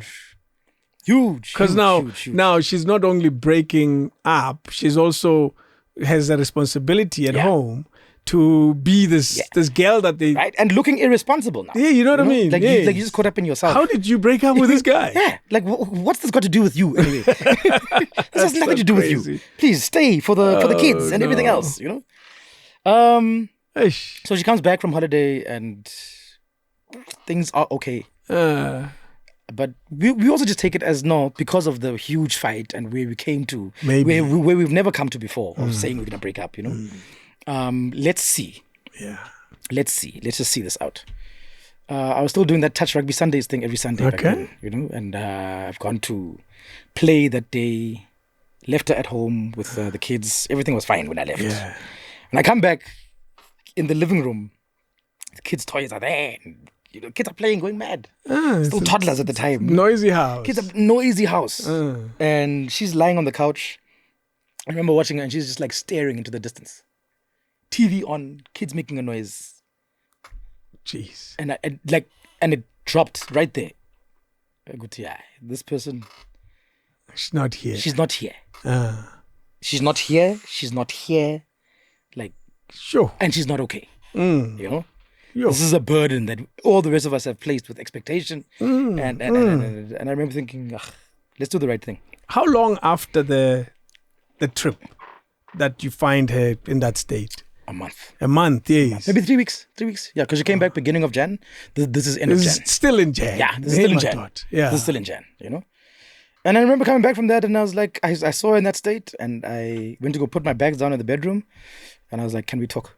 Let's have a conversation. Did you anticipate another challenge coming? No, I didn't, but there was this great sense of knowing what the right thing to do is. And sometimes when you love someone, you let them go. Yes. You learn to let them go, If we were to find each other again in future, let that be that. Yeah. But what we are not going to do is try and begazela now and slowly hate each other more. and slowly resent everything about this human being when they don't deserve it. Do you know what led to that particular moment, that day From when her? you came back? Yes. What has changed? Because you were trying to fix. When we have spoken, she'd come to the realization that day that she's kind of stuck. You know? Like, I've done this for the right things and for the right reasons, except for my reasons. You know, the worst version of I've stayed. Yes, and when we have both kind of reached a point where we know this relationship is not good for us anymore. You know, it's good for the children, it's good for everybody else, and everything we've helped facilitate. but for us, like, it's not good anymore. You know? And it had built up maybe over time. And I mentioned like my infidelities and what I had done, because yes, it was more than once. Of course, that you were bringing all this. The sense of character was famous, and it messed your life. It happens, my man. That's true. No. That's true. Happens. That's true. It's the worst thing about fame. It's a hell of a drug. It's a dangerous drug. And I've done none others except for the green stuff. But it's a dangerous drug. You know, and it took its toll. Yeah. Because like the things she thought she could forgive over time, she hadn't. You know? We get to a place where she's seeing something on the phone. I feel like, but that's not cheating. I'm just saying hi to this person. I'm telling her about my day. But she's like, no, but you are emotionally disengaged already. And this is the one I found. Ooh. Like, what are the ones I haven't found? Hey. You're like, oh, but there are no others. You know damn well there are others. Yes. You just forgot to delete this one. The last one. And she found this one. Hey. But there was enough in that and what she saw in that, you know. And she held on to it. And she held on, like in the name of love. Hey. You know? And she held on in the name of, this guy has done so much for me, you know?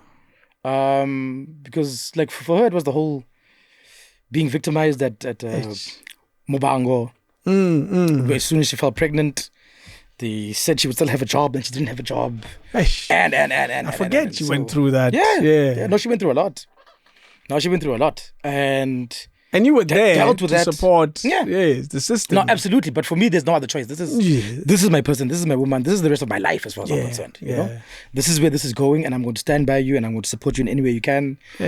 And like cousins would come stay with us for months and kind of thing. But, you know, Shubile Tegwini, just, you know, house him for a couple of weeks. Weeks become months. You know what I mean? But it's part of the system. But this is part of the system. This is part of what we are cultivating. This is the things though. We are family. This is the things the parents were saying. He's a good man. Yeah, exactly. That's the stuff they were talking about. Exactly. And parents only see those things. They aren't there for the moments of pain. No, not at all. They don't know the texts. Absolutely. They didn't see Absolutely. You know. They don't see any of those things. Wow. And it becomes toxic over time. Do you sometimes go back to that setup and see there's things you know you could have done better and held on to that setup? Oh, definitely.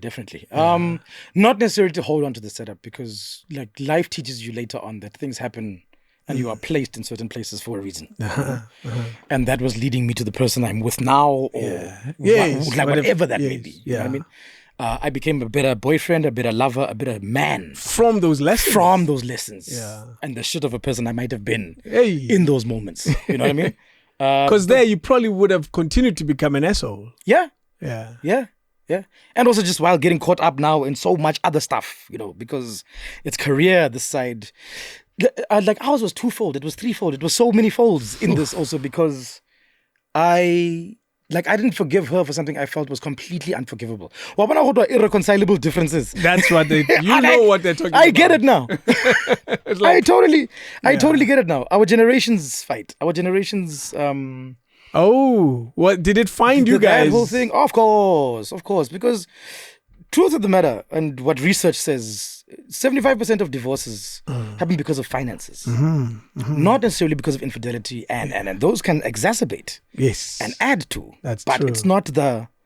And this came down to a difference in ideology for me. Because when we did quit Generations, and it was now a couple of months in the wilderness, and then Ikazi comes, and then a couple of months in the wilderness, and then, you know what I mean, small projects here and there.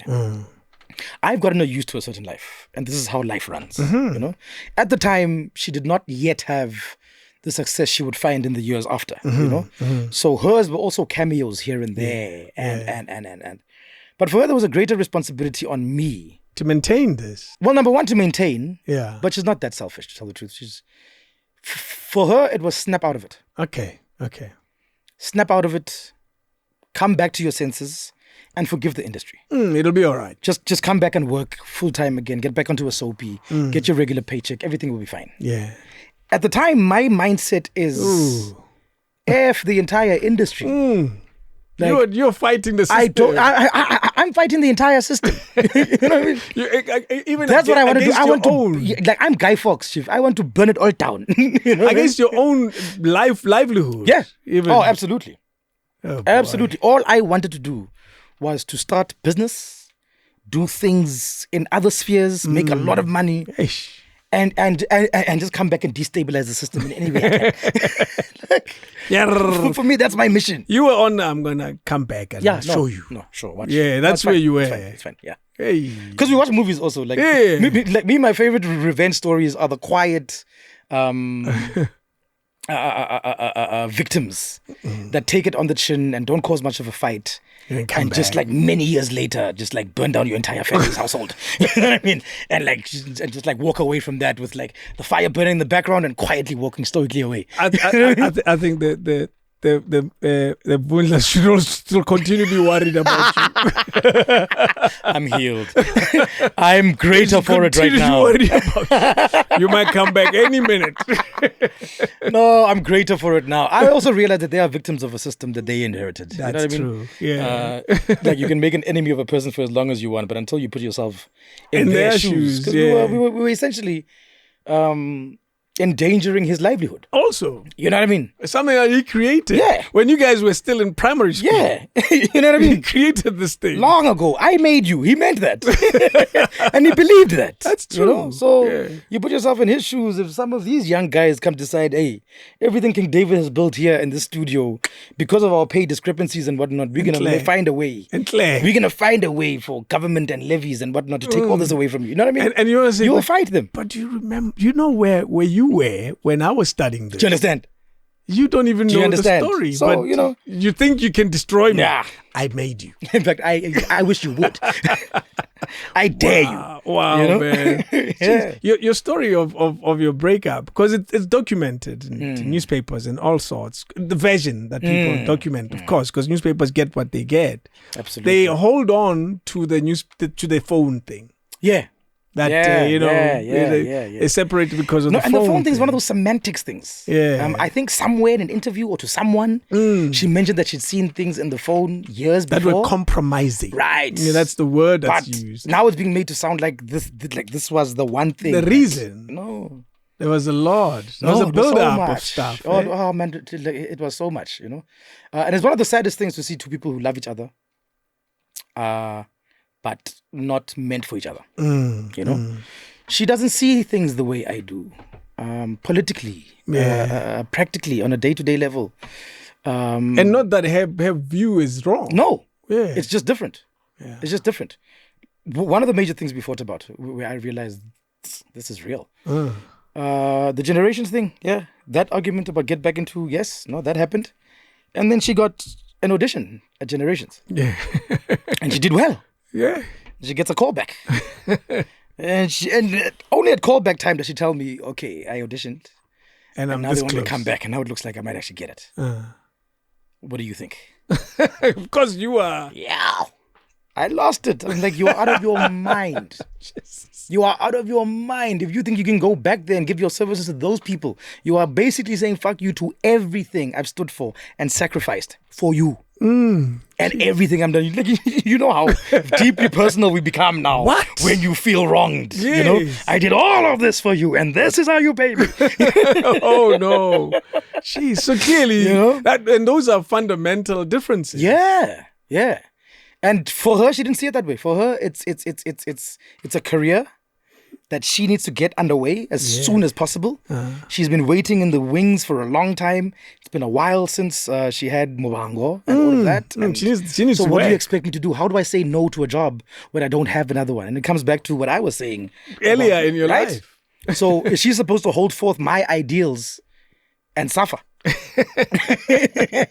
You were asking too much. I was asking a lot. Do you realize though that you? And I was not taking no for an answer. But do you now, in hindsight, realize you're asking absolutely too much? Yeah. No, absolutely. You're being difficult. I understand now. Yeah. I totally understand now. I'm actually like all for it right now, you know? Jeez. Like she would have killed it and been great for a very long time. Then, Yes. You know? So she didn't even get it. I think she did. I think she did eventually. Okay. And it was a few cameos, but yeah, the horse had bolted by then between the two of us. You know? In fact, by the time our son is born, which is 2015, like by that time, I had kind of met someone else. Yeah. That I was seriously considering, just like monkey bar, you know, just like let go over here and just jump straight here, you know, and be out, you know. But I knew that would have been a mistake, and didn't do it at the time. But I'd kind of decided I am. You were looking out. Yeah. You were looking over there to the future. No, this is like, because this one's not a team member, man. She's not a team member. She's going back to these guys. These guys. No, man. Anyone else, not these ones. You know that hey, that point. You see that point? It's very derogatory. Lava. Like, very derogatory. You're going to these guys. It's like this one. It's like these people wanted to put us out into the street, baby. What do you mean? And you go in there. What do you mean? And you going there? No, so very selfish and very, but you know. Jeez, man. You live and you learn, man. How do you co-parent now? Did you get along? Oh, man, great. Yeah. Great. No, like I said, we had an exit interview. We had a 3-hour conversation. Like our breakup was 3 hours long. That we're done, but let's talk. Yeah. And it started with, okay, so we're breaking up. No? And let's break up.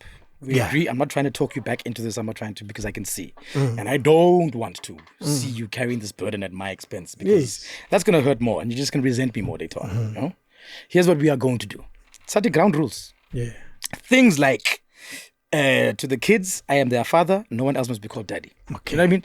People take those things for granted. But it actually becomes the stupid things you fight about later on when it's visitation days and whatnot. And you're hearing your child saying daddy to someone. Right. Like, what the hell's Daddy going on? Yes. Daddy says.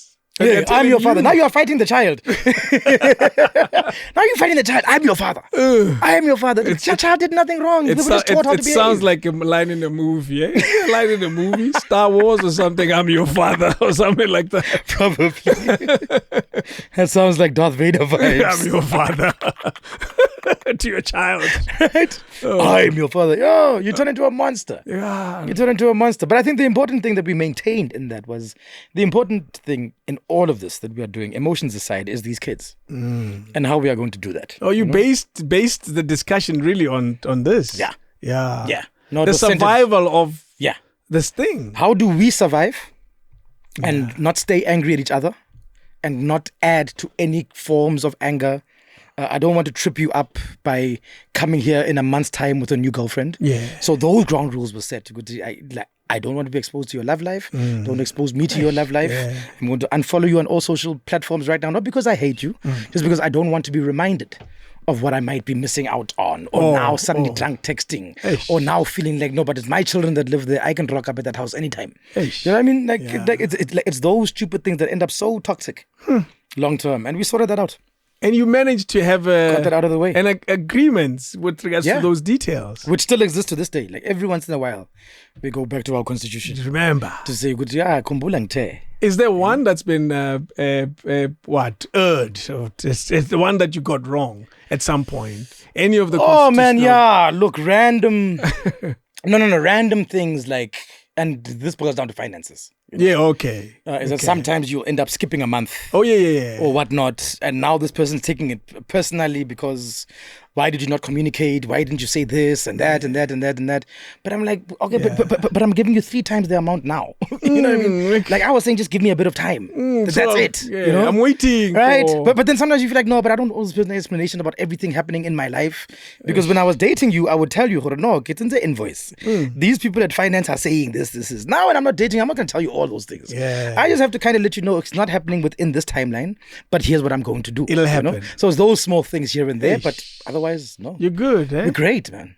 Amazing. We're great. We still share a joint together every once in a while. Oh, yeah. I wanted to find out, do you still chat about everyday Rust everything stuff? Like, she was chatting to me about her breakup the other day. Boy. This is weird. I'm giving you advice about your ex. Oh, boy.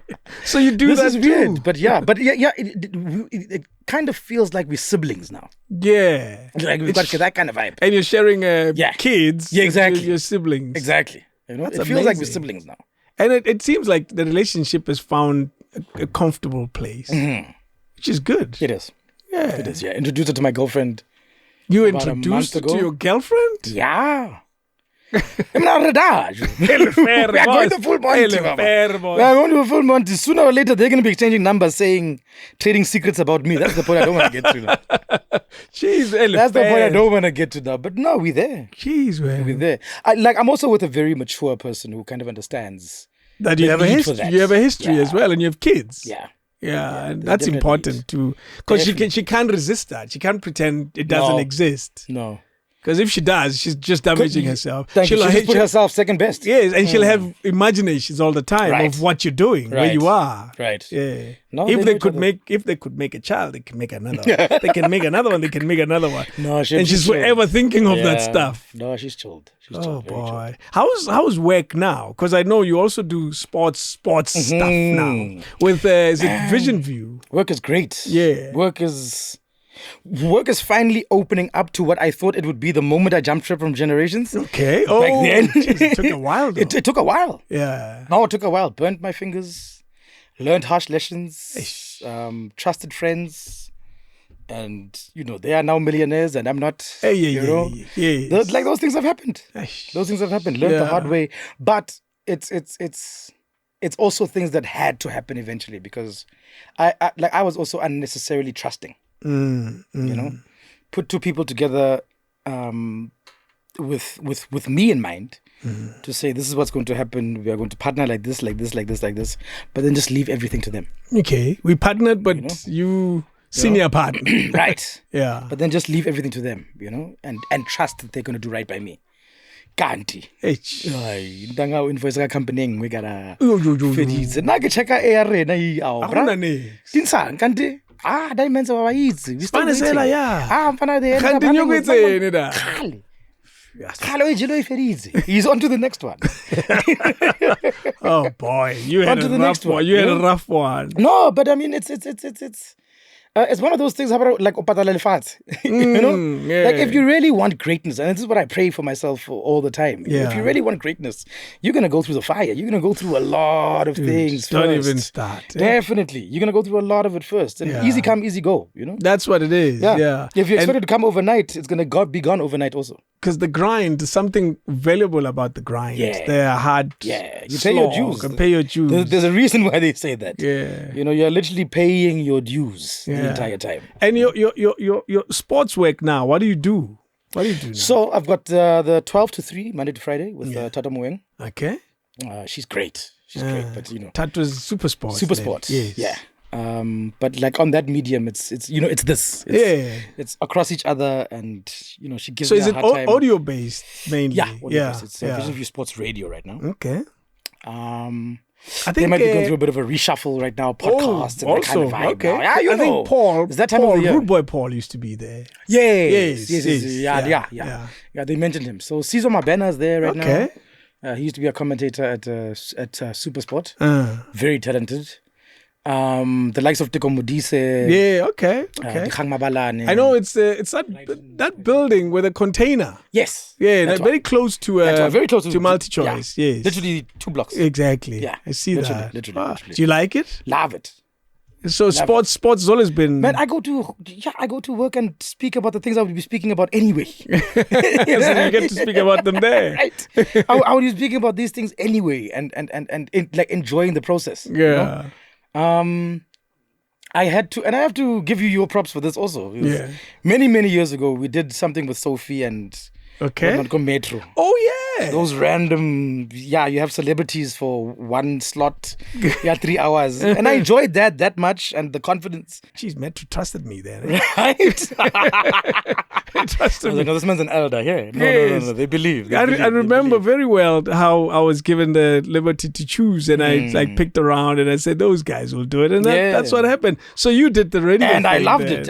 And you genuinely instilled the confidence in me that I could do this. Yeah. And I was like it's one of those things I kept as like one day is one day. If shuba, This is one the day. gig, eh? But this happened quite by mistake with Vision View because they called me maybe 2 years ago during COVID Yeah. for an insert, Celebrity Friday. Okay. Yeah.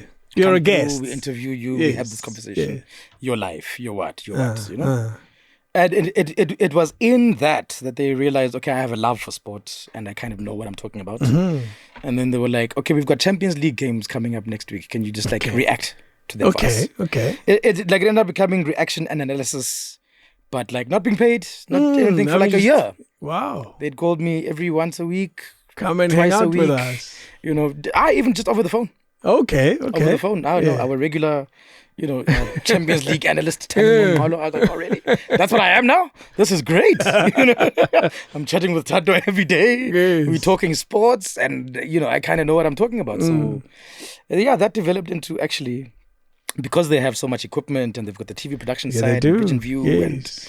I know at some point they did some work with SABC as well. Yes. So they do stuff. Yeah. They do. And they're doing really well. Wow. So I decided because of that, because I pitched a couple of shows to them that I want to do also on my production side now with my production company, and they were open to the ideas, and I was like, let's see where it goes. So there's a lot coming, obviously. Yeah. I've got a podcast with Sizwe Mabena called Click Bang. Yeah. We've done 6 episodes so far.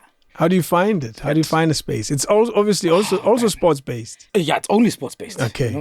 Former stars that have graced our screens. So we've spoken to obviously Kang Mabalani and Brighton Mhlongo. We've spoken to Stanton Fredericks. Wow. The list is kind of carrying on right now. Siyabonga Nkosi. Jeez, you're getting superstars. Yeah. Guys, I only dream of on this platform. This is what we are trying to achieve with that. To say, no, use your leverage. And network of people to get these guys. You use yours and let's bring them together and see what conversations we can have. I must tell you, sports people have become harder and harder to get. But really? For me, it's almost impossible. It's been better. Is it the medium?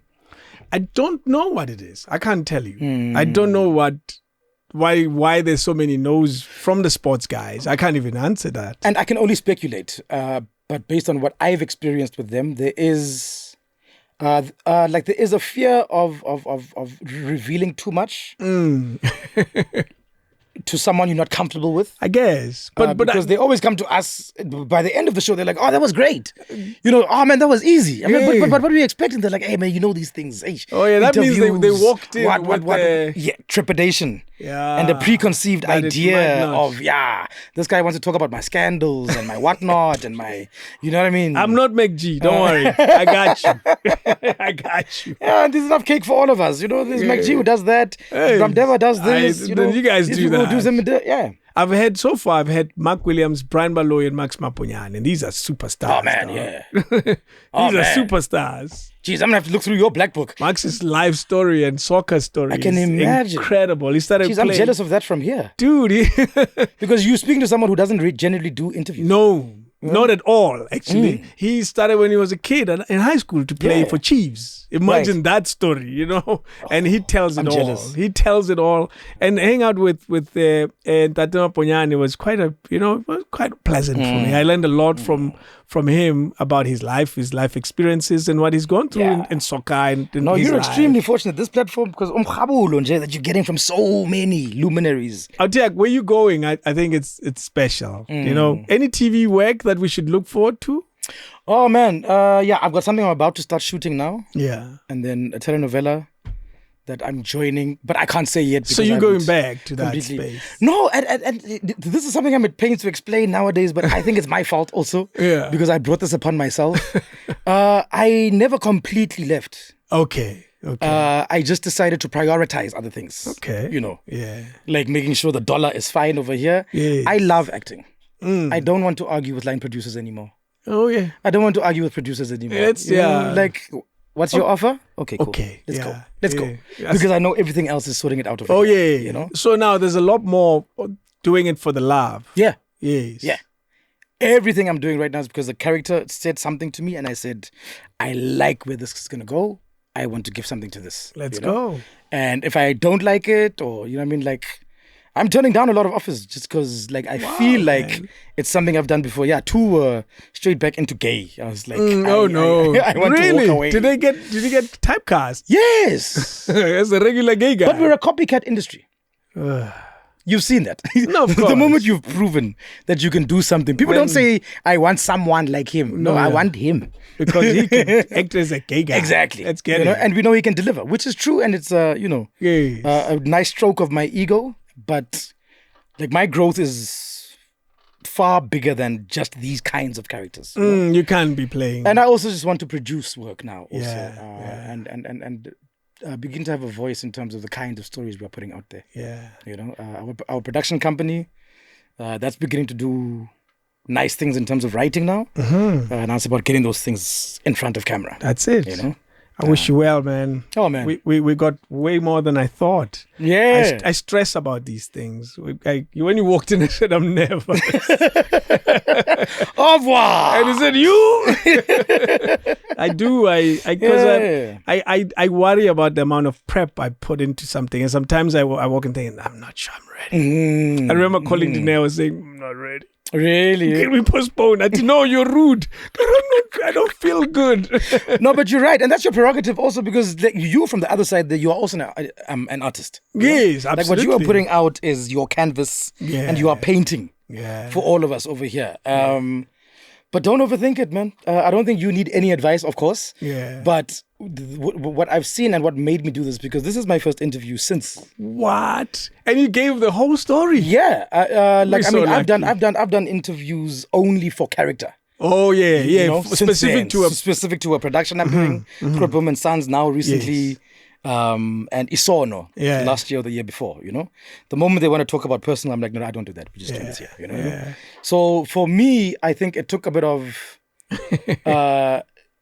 let me align myself with the space and understand what's going on over there. But like from the first one of your podcast things that I watched, I was like, we can do this. I wonder which one did you check? Oh, this is easy. What was the first one I saw? Before Skumba. There was something before Skumba. Yeah. And before Tsepa Maseko. Okay. But yeah, I watched it and I listened to the interview. You thought, okay. And how the person walked out from it. I feel like you you do it with respect.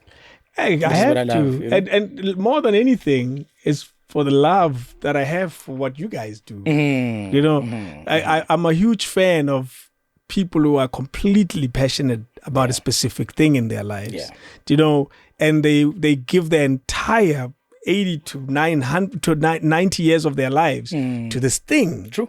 And they say, I'm going to do it and I will continue. It'll show me flames, but I'll keep doing it. And I'll keep doing it. And your story is identical to most of the people that I've spoken to in a way. Because you're saying, I love it. And what can I do? Yeah. When you love someone, it's what you're stuck with. And that's your responsibility. That's your cross to bear in life. Yeah. But here's how I conclude this. The blind grandma. Yeah. The role she's played in your life. Yeah. What comes to mind almost immediately when you think about Logogo Agaboni, but she's still a force in my life? Oh man, she is still a force in my life because of number one, the foundation she laid in education, in discipline, and spirituality. But I'm also a lot more spiritual nowadays. And in fact, a close friend of mine is now someone I consult with spiritually. We pray, we do that kind of vibe. And he was saying to me that the person coming through to him all the time is still my grandmother. Whoa. She's played an active role in me just still being alive right now. So if I have an archangel in my life, like that's who it is. Wow. Absolutely. Yeah. Unedlozi ndoda. Kakhulu. It is stronger. You're the man, Thami. Thank you, Pooh. Thank you so much, man. I wish you well. I'll be tuning out. Where do we find your audio stuff? Yes, Vision View Sports Radio. There's the app. Okay. That's available and also online. Yeah. Click, Click, Bang. That is on YouTube and also on Vision View TV. Okay. And what am I on TV on right now? Isono. Yeah. Breakups and Sons is just finishing on Mzansi Magic. And there's a couple of stuff coming up, so we'll see. Hey, man. We'll see. We enjoy your work. We think you're a special South African. Thank you very much. Thank you, sir. It's cool. Appreciate that. Yes, you get many names. What are the other names? What are the other names quickly? Thami. Tamsanga Siluka. Zukile. Listen to that. Oh, my God. Yes, sir. Many people with many names have many personalities. Yes, sir. Thank you, Tiam. Thank you, Tiam. King David Studio Podcast.